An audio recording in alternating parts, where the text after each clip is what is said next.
Once Upon a Forest is a mediocre and comically cloying fantasy adventure film with just enough character to be tolerable. It features three animal children called Furlings who are each rascally and disobedient in their own ways. You've got Russell, the guy who thinks too much of food and too little of anything else, then Abigail, the gal who loves adventure and leaps before she looks, and lastly Edgar, whose punctuality and sharp intellect are paired with his incredible timidity. Together, these tots must trek across mankind's industrial nightmare in search of a healing herb for their ailing friend. All the expected trappings are here, including the overbearing, if appropriate, themes of environmentalism.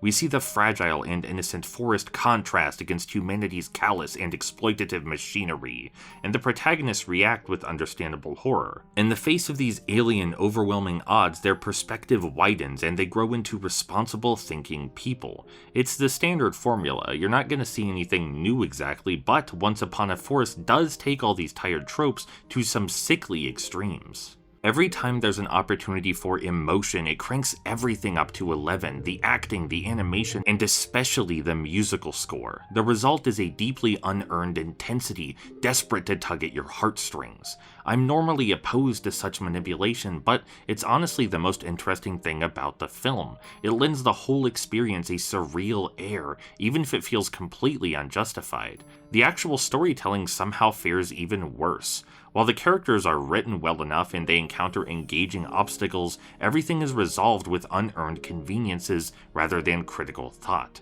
When our heroes get stuck in a sewer, it just happens to empty out near their goal. When they can't reach the herb they need, they spontaneously construct and pilot a large-scale flying machine using only its blueprints and nearby objects. When they're uncertain how to get home, they crash into a power line and wind up right by their neighborhood. Again, there's no critical thinking or creativity involved. It's all just, and then it all worked out because it just did. Okay, that's it, they're happy, and that's what matters.